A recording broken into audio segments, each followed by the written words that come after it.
이 시간에는 하늘에 계신 우리 아버지여 두 번째 시간 이렇게 말씀 증거하겠습니다. 지난 주일에 우리는 기도의 대상이신 하나님, 그 하나님을 어떻게 부르라 주님께서 가르쳐 주셨다 했습니까? 아버지여 라고 기도하라 하셨습니다. 주기도문의 원문을 보면 첫 단어가 아버지라고 했습니다. 우리 주님께서도 이 땅 사시면서 하나님을 아빠, 아버지라고 부르셨습니다. 육신적인 아버지에 대해서 우리가 가지고 있는 어떠한 감정을 뛰어넘어서 우리 주님은 아버지라고 부르실 때 친밀한 사랑의 관계를 보여주셨다 말씀을 드렸습니다. 성도들은, 하나님의 자녀들인 우리들은 하나님 아버지께 기도를 하는 사람들입니다. 그런데 우리가 하나님을 아버지라고 부를 수 있게 된 것은 우리 구주 예수 그리스도의 놀라운 희생으로만 가능했다. 또한 우리는 기억해야 한다 하였습니다. 엄청난 대가 지불을 통해서 우리는 하나님을, 우리 같은 죄인들이 하나님을 아버지라고 부를 수 있게 되었던 겁니다. 바로 그 십자가 위에서 영원 전부터 성부 하나님과 사랑의 교제를 누리셨던 우리 주님께서는 그 십자가 위에서는 하나님을 아버지라 부르시지 못했던 순간이 있었다 하였습니다. 우리가 하나님을 아버지라 부를 수 있도록 만드시기 위해 성자께서는 하나님 아버지를 아버지라 부르시지 못했던 그 십자가의 고난과 죽음을 감당하셨던 겁니다. 성도는 이 대속의 은혜를 날마다 기억하며 살아야 합니다. 그 대속의 은혜를 우리는 거저 얻었습니다. 거저 얻었다는 말은 우리 편에서 보면 우리가 값을 치른 게 없으니까 공짜로 얻었다라고 생각할 수 있겠으나 그것은 환산할 수 없다라는 의미입니다. 그 은혜는 값싼 은혜가 아님을 기억하셔야 합니다. 평생을 우리가 울고 또 울어도 갚을 수 없는 그 십자가 대속의 은혜와 사랑이 내 안에 살아 역사하는 것이 바로 성도의 삶의 모습입니다. 그 십자가 사랑이 내 안에 아로 새겨져 있어야 될 뿐만 아니라 박제되어 주고 있는 것이 아니라 날마다 내 삶의 모든 영역에서 그 십자가 사랑과 은혜가 영향력을 발휘하고 내 삶을 다스릴 수 있어야 합니다. 그때 우리는 비로소 나는 은혜로 살아가는 존재입니다 라고 말할 수 있는 겁니다. 성도는 아버지를 우리에게 보여주소서라고 요청하는 세상의 요청에 응답하는 그러한 삶을 살아야 할 책임과 의무가 있는 것입니다. 저는 우리 모두가 하나님 아버지, 그 우리를 향한 아버지의 사랑과 마음을 깨달아서 그 아버지의 마음이 우리 안에 충만히 채워져서 우리 모두가 그 십자가 복음과 사랑을 살아내는 그러한 존재로 살아갈 수 있게 되기를 주님의 이름으로 축복합니다. 그런데 우리 주님은 하나님을 아버지라고 부르되 어떤 아버지라 부르라 오늘 말씀하십니까? 나의 아버지가 아니라 우리 아버지여 라고 너희는 기도해야 된다 가르쳐 주고 계십니다. 왜 주님은 나의 아버지가 아니라 우리 아버지여 라고 기도하라 가르쳐 주십니까? 이것은 조금 이상할 수 있는 게 앞부분을 보면 주님은 너는 기도할 때에 내 골방에 들어가 문을 닫고 은밀한 중에 계신 내 아버지께 기도하라 가르쳐 주셨거든요. 그럼 자연스러운 진행은 은밀한 중에 계신 나의 아버지께 우리는 나의 아버지라고 부르며 기도하는 것이 자연스러운 진행 아닙니까? 그런데 주님은 우리 아버지여라고 부르며 기도하라 말씀하고 계십니다. 거기에는 분명한 이유가 있을 겁니다. 몇 가지를 살펴보고자 하는데요. 첫 번째, 주님께서 우리 아버지라고 기도하도록 명하신 것은 개인주의 신앙의 문제점을 지적하신 것으로 볼 수 있습니다. 물론 주님은 기도는 무조건 함께 모여서 해야만 되는 거야 라고 가르쳐 주시지는 않으셨습니다. 분명히 홀로 골방에 들어가 은밀한 중에 계신 내 아버지께 기도하라 말씀하셨지요. 기독교 신앙은 하나님을 독대하는 하나님과 나와의 만남, 그 1대1의 만남의 체험으로부터 시작합니다. 다른 사람들이 말하는 하나님이 아니라 내가 만난 하나님 경험이 반드시 있어야만 합니다. 어거스틴이 말했던 것처럼 참으로 하나님은 이 세상에 사랑할 사람이 나 하나밖에 없는 것처럼 나를 사랑하시는구나. 우리는 그러한 분명한 사랑을 경험을 해야 하는 것입니다. 체험적 확신, 하나님과 나와의 수직적인 관계가 분명히 정립되어 있어야 합니다. 하지만 그 1대1 관계가 신앙의 전부라고 생각하는 것은 큰 오산입니다. 너무나 어리석은 생각입니다. 왜 그렇습니까? 내가 하나님을 제대로 만났다면, 하나님의 그 사랑을 내가 진실로 경험하였다면 우리는 주변의 지체들을 사랑할 수밖에 없기 때문입니다.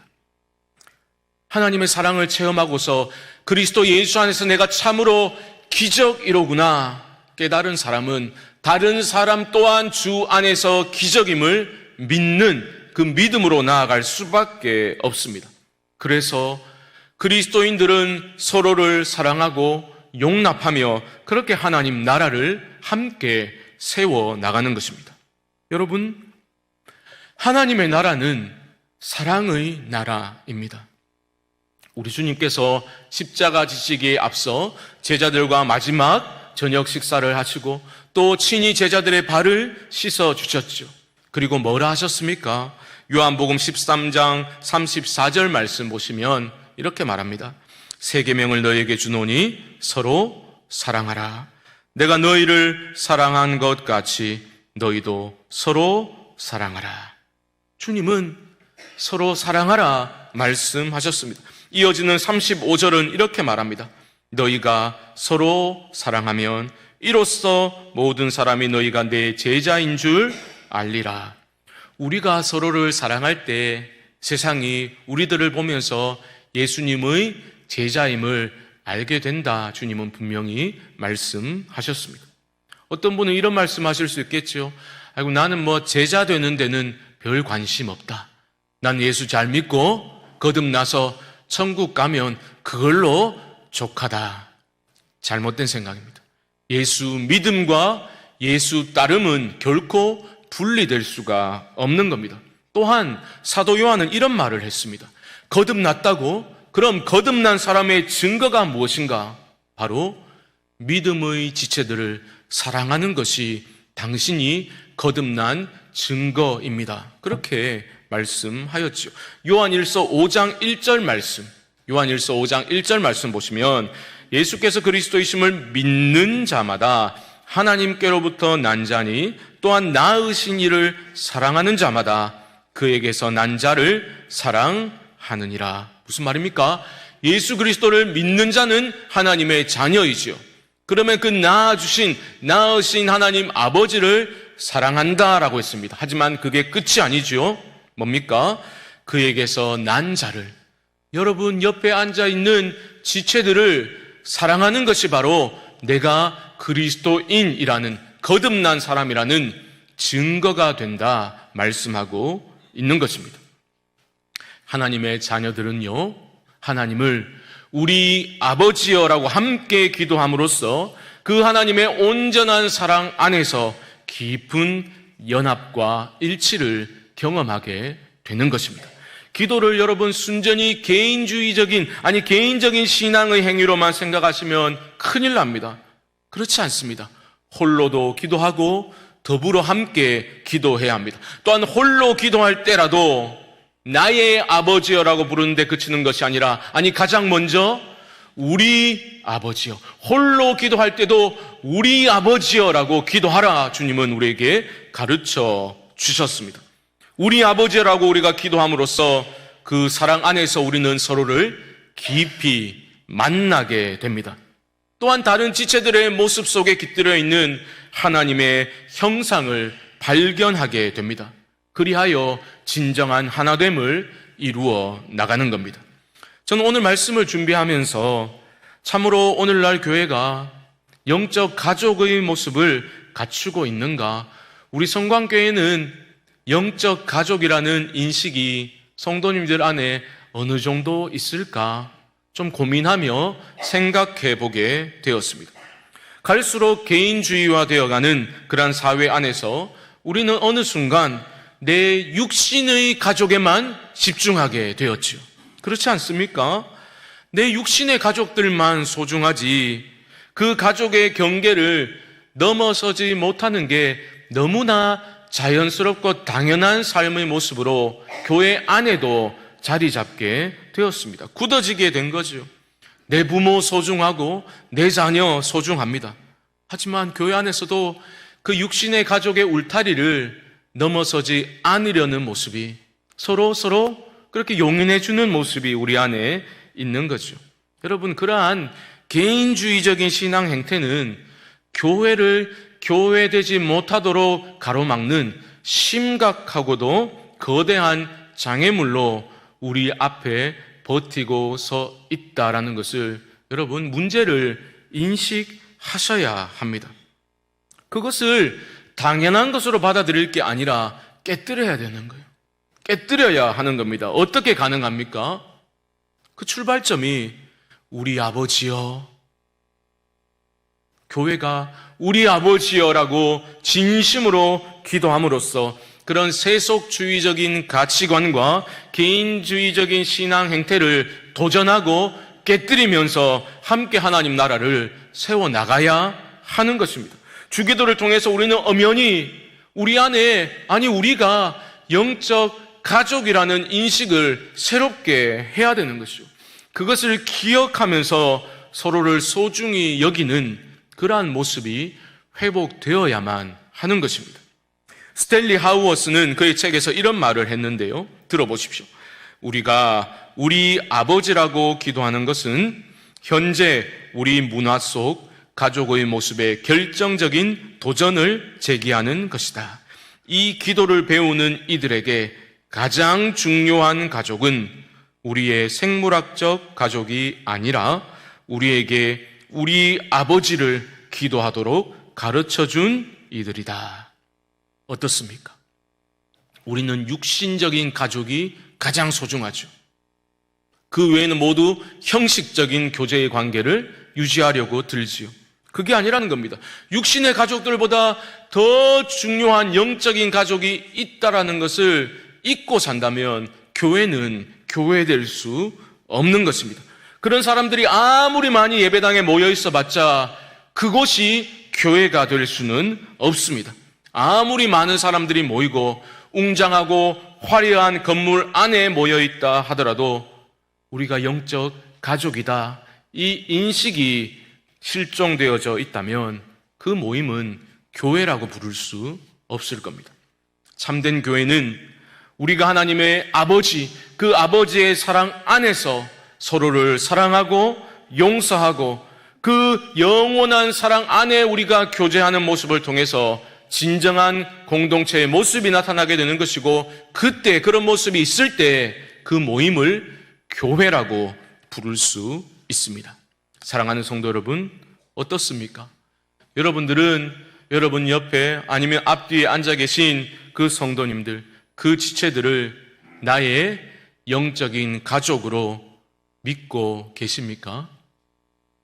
아이고, 오늘 자리 잘못 앉았다 막 이러지 마시고 정말 그리스도 안에서 우리가 가족입니다, 이런 여러분 인식을 가지고 신앙생활하고 계십니까? 저는 그러한 인식이 우리 안에 좀 회복될 수 있기를 소망합니다. 지체의식이 회복되고 상호 신뢰와 상호 의존의 공동체의 모습이 살아나서 우리가 함께 진심으로 하나님을 우리 아버지라 부르며 나아갈 수 있게 되기를 주님의 이름으로 축복합니다. 물론 그런 모습, 공동체의 연합과 일치, 사랑의 관계, 영적 가족 쉽지 않습니다. 특별히 교회 안에서 무슨 분쟁을 경험했거나 분란이나 갈등을 경험한 사람들, 상처 입고 여러 가지 공동체에 대해서 실망을 한 사람들의 경우는 그런 마음이 쉽게 일어나지 않을 겁니다. 아이고, 괜히 이상 쫓다가 상처만 더 깊어지지 말고, 괜히 골치 아프게 너무 깊이 들어가지 말고 적당히 사람들과 거리 두고 예배 꼬박꼬박 잘 드리고 마음 편하게 신앙생활 하자, 그렇게 입장을 정리하실 수도 있을 겁니다. 저는 그 심정이 어떤 심정인지는 이해가 가지 않는 것은 아닙니다. 하지만 주님이 핏값으로 세우신 교회라고요. 그리스도께서 죽으심으로 교회를 세우신 거예요. 그렇기 때문에 그 교회 공동체를 아무리 연약하고 부족한 공동체라 할지라도 여러분이 포기하시면 안 되는 겁니다. 우리의 기질과 성향이 다르죠. 우리 가정의 상황과 형편이 다 다릅니다. 생활의 수준과 또 지적인 수준도 다르더라도 오직 예수 그리스도를 향한 그 믿음이라는 그 한 가지 공통 분모면 충분한 거예요. 그 믿음으로 우리는 이 자리에 모여 있는 것입니다. 서로의 다름을 인정하십시오. 그것을 인정하면서도 예수 그리스도의 복음이라는 그 본질 하나를 붙들고 그 참된 사랑 안에서 한 몸 공동체를 우리는 세워 나가야 하는 것입니다. 그것이 바로 복음 선포적인 공동체의 모습입니다. 그 모습을 통해서 하나님이 영광 받으시고 세상은 하나님의 영광이 이런 것이로구나 어렴풋하게나마 발견하게 될 것입니다. 여러분 꼭 기억하십시오. 우리 모두가 하나님을 우리 아버지여라고 부르며 기도할 때 그 우리 안에는 성자 예수님이 포함되어 있음을 기억하셔야 합니다. 이것은 위대하고도 놀라운 그리스도의 겸손이라 표현할 수도 있겠지요. 주님은 우리의 기도를 들으시는 분이시잖아요. 하지만 기도를 들으시는 분이실 뿐만 아니라 우리와 함께 우리 아버지여 기도하시는 분이시다라는 것입니다. 우리는 너무나 이기적이죠. 이기적인 마음과 나의 욕망과 죄악된 본성을 거슬러 하나님의 영광을 구하는 기도 잘 하지 못합니다. 하지만 그럼에도 불구하고 소망 가운데 우리가 우리 아버지여 부르짖어 기도할 수 있는 것은 바로 우리 주님께서 우리와 함께 기도하고 계시기 때문입니다. 히브리서 2장 11절 말씀을 한번 보시죠. 자막이 준비되었습니까? 보십시오. 거룩하게 하시는 이와 거룩하게 함을 입은 자들이 다 한 근원에서 난지라. 그러므로 형제라 부르시기를 부끄러워하지 아니하시고. 무슨 말입니까? 주님 우리를 거룩하게 하셨잖아요.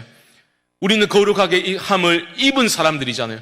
우리 주님께서 우리를 향해서 부끄러워하지 아니하시고 나의 형제요 나의 자매다 불러주고 계시다라는 거죠. 기꺼이 그렇게 부르고 계신 겁니다. 여러분 생각해 보십시오. 우리 주님께서 기꺼이 우리가 되어 주셨는데 우리가 뭐라고? 우리 안에서 서로를 판단하고 정죄하며 밀어내면 안 되지 않겠습니까? 주님께서 십자가에서 피 흘려 죽으시고 당신의 육체로 허물어 버리신 그 벽과 담을 우리가 다시 세우는 어리석은 죄를 범하지는 않아야 되지 않겠습니까? 어떻게 해야 되겠습니까? 오히려 그 연약함과 부족함을 뛰어넘어 역사하실 하나님을 기대해야 하겠죠. 믿음으로 더 크게 우리 아버지여 우리는 함께 기도함으로써 그 담들을 허물고 하나님 아버지께 공동체로 자녀로서 함께 나아갈 수 있는 것입니다. 이런 공동체의 모습이 우리 안에 회복될 수 있기를 주님의 이름으로 축복합니다. 우리 아버지여 기도하라. 그 우리라는 단어의 두 번째 의미는 우리에게 주님은 선교적 사명을 일깨워 주고 계신 것으로 받을 수 있겠습니다. 나의 아버지에 그쳐서는 안 되겠죠.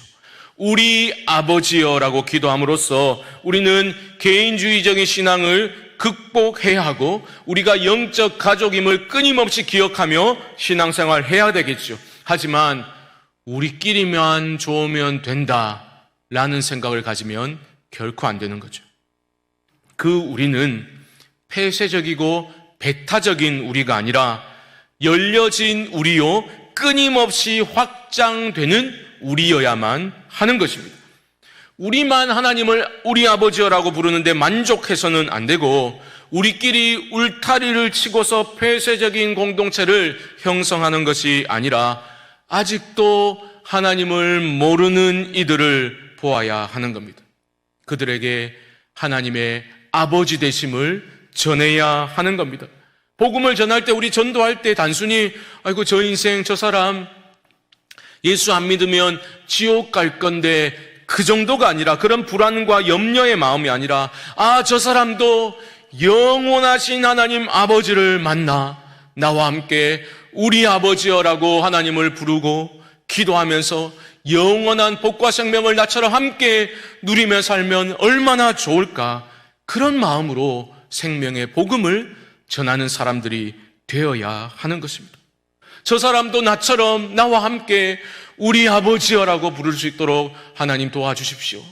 그러한 긍휼의 마음으로 우리는 손을 내미는 사람들이 되어야 할 것입니다. 마지막으로 우리라는 단어에 담긴 그 선교적 사명은 저 멀리 떨어져 있는 사람들만을 위함이 아니다라는 것을 기억하셔야 합니다. 내가 가야 할 땅 끝은 가장 가까운 사람일 수도 있는 거죠. 나의 아내가, 나의 남편이, 그리고 내가 생명처럼 소중히 여기는 나의 아들, 딸이 땅 끝일 수가 있습니다. 특별히 오늘은 어린이 주일이기도 하니까요. 저는 말씀을 준비하면서 제 마음에 그런 안타까움과 또 울림이 있었습니다.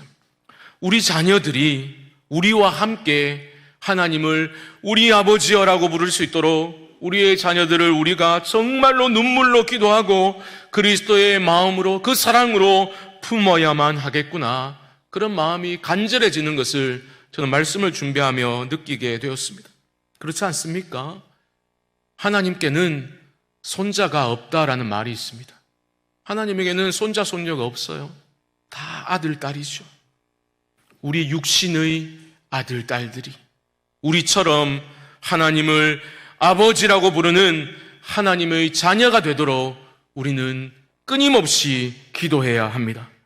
우리의 하늘 아버지가 우리가 낳은 자식들의 아버지가 되어주시기를 우리는 정말 그것을 가장 중요한 일로 믿고 목숨 걸고 기도하고 우리의 삶으로 권면해야만 할 것입니다. 자식 마음대로 되지 않죠. 우리 교회에도 자녀들의 신앙 문제로 근심하면서 눈물로 기도하고 계신 분들이 적지 않을 것입니다. 여러분, 이것은 비단 그들만의 문제와 숙제가 아닙니다. 우리 교회 공동체 전체에게 주신 책임이요 사명이라는 것을 우리가 깨달아야만 할 것입니다. 온 교회 공동체가 다음 세대에 속한 영혼들이 하나님을 우리 아버지여라고 함께 부를 수 있도록 간절히 기도하고 물심양면으로 아낌없이 쏟아 부어야 할 것입니다. 다음 세대는 우리 눈으로 보면 너무 부족해 보이죠. 너무 연약해 보이죠. 그렇다 할지라도 온 교회가 함께 사랑으로 몸을 굽혀야 합니다. 땀을 흘려야 합니다. 땀 흘려 몸 굽혀 그 영혼들을 섬기고 보살피고 눈물의 기도로 그들을 양육할 때 반드시 하나님의 때에 아름답게 꽃 피우고 열매 맺히게 될 것을 믿고 소망하면서 나아갈 때 하나님께서 이루실 줄 믿습니다. 말씀을 정리해 보겠습니다. 우리 아버지여라고 기도하라고 하신 주님의 가르침에는 너희는 영적 가족이야, 한 가족이야 메시지가 담겨져 있습니다. 오늘날 시대 정신이 어떠하든 교회는 공동체로 존재합니다. 가족으로 존재합니다. 영적인 가족으로 하나님을 우리 아버지여라고 부르며 나아가는 사람들이 성도들이라는 것입니다. 아무리 부족하고 연약한 점들이 많이 보이고 크게 보이더라도 그리스도께서 핏값으로 세우신 교회의 공동체를 여러분 냉소적인 시선으로 바라보시면 안 됩니다. 그렇게 바라보시면 안 됩니다.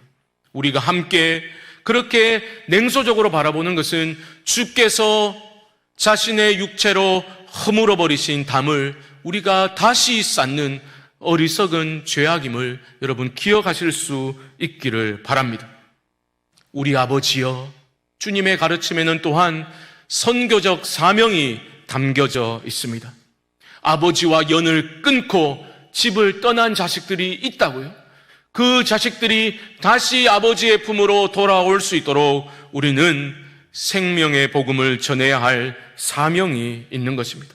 그리고 무엇보다 나의 사랑하는 육신의 자녀들이 또한 우리에게 맡겨진 공동체에 속한 다음 세대의 영혼들이 다 함께 우리 아버지여 하나님의 이름을 부르며 그 아버지 사랑 안에서 믿음으로 살아가는 것을 보는 것, 그것이 우리의 간절한 소망이 되어야 할 줄 믿습니다. 성광교회에 속한 모든 성도들이 우리 다 함께 우리 아버지여 라고 기도할 때 하나님의 따뜻하고도 영광스러운 임재가 우리 교회 공동체를 감싸 안아주실 줄 믿습니다. 이 믿음을 가지고 함께 한 걸음씩 전진하는 우리 성광의 모든 성도님들 되시기를 주님의 이름으로 간절히 축원드립니다.